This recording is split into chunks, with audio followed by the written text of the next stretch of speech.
안녕하세요, 덕입니다. 제가 리뷰하는 이제 두 번째 튜더 시계를 기추했습니다. 상태 좋은 시계를 중고 거래로 하나 얻어왔는데요. 한 가지 생각해도 지금 너무 부끄러운 일이 있어가지고 판매자랑 직거래를 했는데 약간 어두운 밤이었어요. 근데 만나서 시계를 딱 이렇게 열었더니 10시 10분인 거예요. 10시 10분은 이제 시계계의 얼짱각도라고 해야 될까요? 유수의 시계 브랜드들, 아니 모든 시계 브랜드들은 이 얼짱각도를 사용합니다. 이 시계가 가장 예뻐 보이는 시간대라고 합니다. 그래서 딱 이렇게 10시 10분에 맞춰놨다? 아, 이 판매자님 보통 아니시구나 싶어서 시계 매니아신가봐요. 10시 10분에 딱 맞춰놓으시고 했더니 부끄러운지 즐거운 거래를 마쳤는데 다음날에 이제 시간을 좀 맞춰볼까 해서 시간을 딱 봤는데 어제 폰 시간이랑 똑같네요?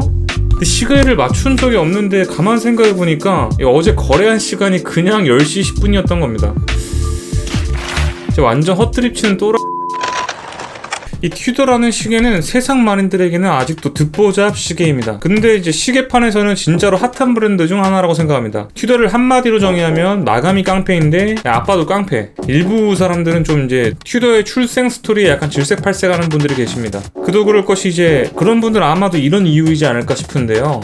역사는 짚불 없는데 이제 태어나자마자 다이아 수저를 안고 태어난 그런 아들인 거죠. 그리고 팔자 좋게 살아오다가 때는 이제 한 3년 전인데 아버지가 가게 하나를 차려줍니다. 안 그래도 이제 아빠는 그 지역의 경쟁 가게를 압살해버린 고급 빵집 사장님이었는데 그것도 이제 모자라서 자식들에게 베이킹 노하우를 전수하고 또 이름만 바꿔서 가게 하나를 차려줍니다. 분명 이제 뉴비 가게인 거는 분명한데 몇십 년 전통의 빵집이래. 그리고 막상 먹어보니까 그 유명한 빵집 맛까지는 아닌데 뭔가 모르게 다른 느낌으로 좀 맛있어. 그리고 가격은 더 싸. 약간 이런 1인자 빵집이 너무 잘 나가니까 가격을 좀 낮춰가지고 승부 보려고 했는데 이 아들냄 가게가 이제 비슷한 가격대까지 이제 내려와서 싸게 팔기 시작하네요.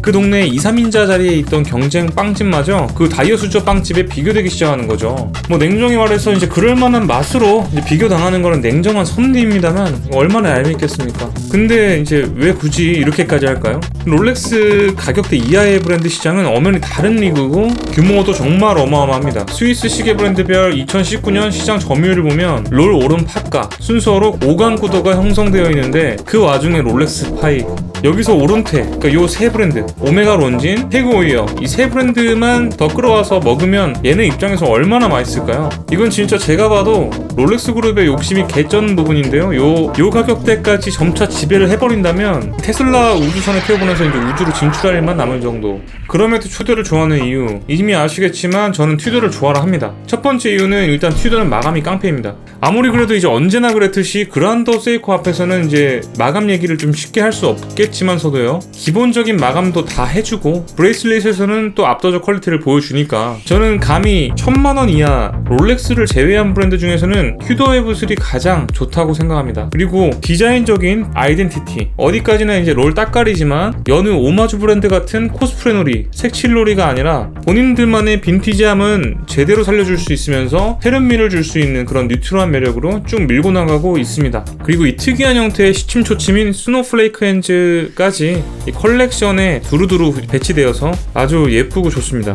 이 불베 58을 사고 싶었던 가장 큰 이유는 첫 번째 불베인 그 41 덕분입니다. 지금도 예뻐하면서 차고 있는 이 불베의 좋은 기억 때문에 두 번째 튜더 시계를 찾게 된 것 같습니다. 이쁘면 장땡이니까. 둘 중에는 뭐가 좋나요? 아주 고민이 많이 되는 부분입니다. 두 시계는 엄연히 다른 분위기를 풍기기 때문인데요. 예쁘고 눈이 가는 시계는 이 58인데 오래 차기에는 아무래도 41mm가 아무래도 좋은 것 같습니다. 무브도 따져보고 브랜드를 대표하는 그런 컬렉션은 아무래도 여러분 이미 아시겠지만 58입니다. 사이즈도 58 좋습니다. 39mm의 사이즈는 최적의 사이즈입니다. 물론 제 손에는 최적의 사이즈입니다. 계절을 또 놓고 보면 가을 겨울에는 58이 찐텐을 발휘한다고 생각하고 41mm는 뭐 그렇다고 해서 여름만 이쁜 게 아니라 올라운더 언제 차도 다 이쁜 것 같습니다.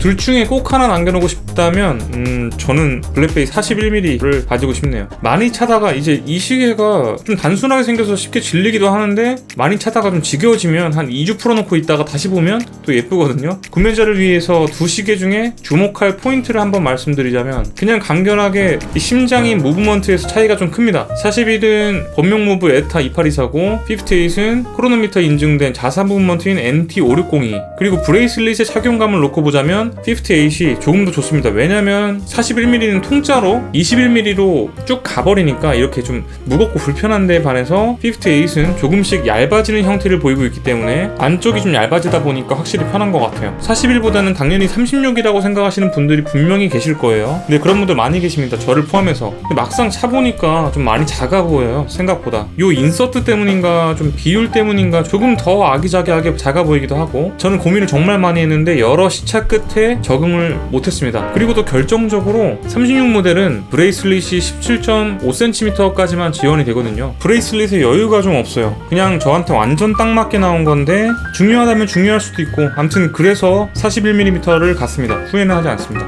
튜더 시계를 하나 더 드리게 된다면 저는 브론즈 모델은 정말 궁금은 한데 막상 드리고 싶은 생각은 좀 용기가 안 나더라고요. 그리고 사실 58을 구매하기 전에 GMT 모델, 펩시 모델을 갖고 싶었는데 민감한 부분인데 그 무브먼트 이슈가 좀 있다 보니까 좀 선택하지 못했습니다. 아마도 그 이슈만 아니었더라면은 58보다는 펩시를 한번 가보고 싶었는데 나중에 한번 갈아타든지 기추하든지 한번 해야 될 것 같아요. 그리고 지금도 매장에 들어갈 때마다 문의하는 그 튜더 블랙베이 크로노 블랙 있다면 진짜 한번 기초해보고 싶습니다. 한정판이니까 좀 뭔가 안 달라는 그런 맛 경험해보고 싶습니다. 시계를 다 정리하고서 롤렉스로 건너갈 생각은 없냐는 그런 주변 지인들의 질문, 그리고 여러분들의 질문을 많이 받았는데, 가진 시계를 다 정리하고 좀 괜찮은 롤렉스 시계 한 점으로 갈아탈 생각 없냐 뭐 이런 생각도 할 수 있는데, 저는 시계를 여러 개 돌려차는 재미를 되게 좋아합니다. 최소 3점 정도는 제가 마음에 드는 시계로 좀 있었으면 좋겠다는 생각. 아무리 좋은 시계라고 해도 원탑 시계 하나보다는 제 개치인 시계 2-3개 정도가 저는 더 좋습니다. 총알이 장전되면 이제 저는 고민할 여지 없이 오데마 피기의 로얄 오크를 가보고 싶습니다. 너무 아름답습니다. 진짜 눈 딱 감고 한번 질러버리고 싶은데, 대표님 보고 계신가요? 두서없는 튜더 썰은 여기까지. 재미있게 봐주셨다면 따봉 부탁드립니다. 이상 오버더치 TV의 덕이었습니다. 감사합니다.